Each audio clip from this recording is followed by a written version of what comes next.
Dr. Aphra Issue 38 finds Aphra sharing a drink with Sana Staros, apologizing for what had happened between them. Sana doesn't buy it, asking what the woman really wants. She tells Sana that she always says this is the last time she asks for anything, but they both know that's not true.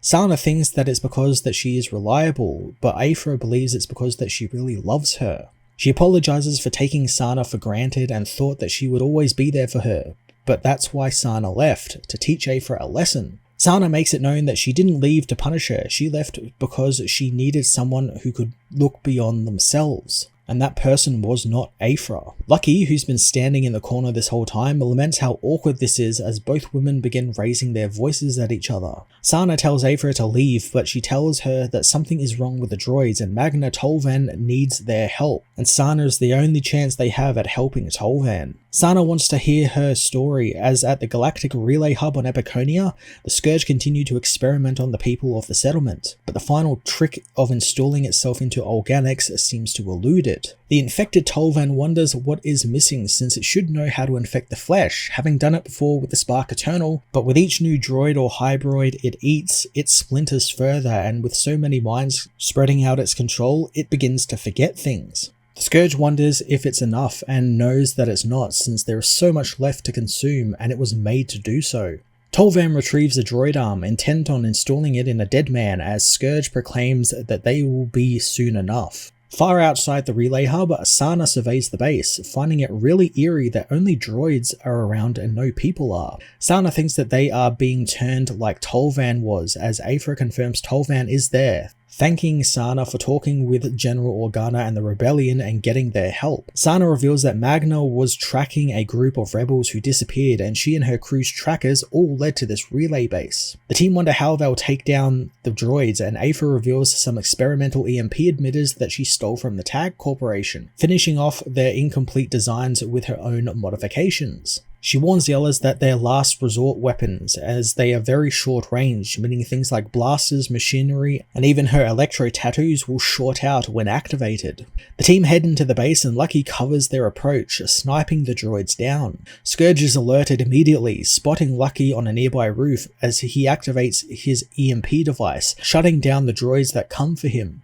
The EMP blast actually shocks Scourge, panicking as it can't feel the droids in that sector anymore. Aphra and Sana sneak into the factory, finding the missing people of the town and the droids operating on them. Aphra soon realizes that they are being turned into cyborgs, since the Scourge is trying to move from droids into organic bodies, but hasn't quite figured it out yet.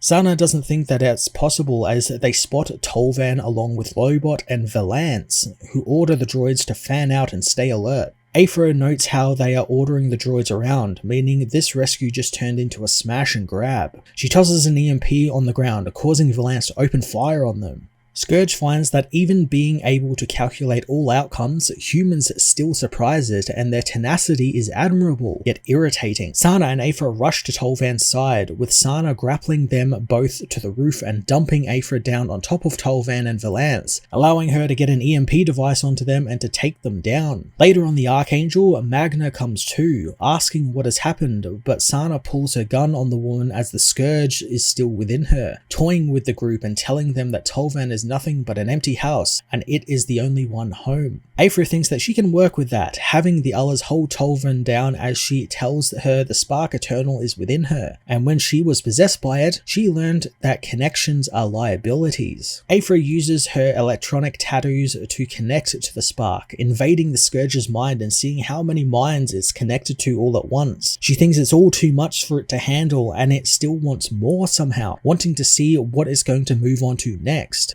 Aphra locks in on one of the droids the Scourge controls and sees that it's headed for Dominatag's fleet before being sucked out back into reality. Sana asks if she's okay, and after telling her that her tattooed arm feels like it's been asleep for a year, she reveals that the Scourge is trying to survive by consuming everything it can, but as it does, it fragments and it can't process everything at once. Sana figures that that's why they are experimenting on the people of Epiconia, to try and become organic, and Aphra however thinks that it's just the Scourge playing around, as Lucky thinks that they already figured out how to jump from a droid to a cyborg, and now they need to figure out how to stop it before it jumps to an organic body, but Aphra knows that it's already figured it out, and has done so to Dominatag.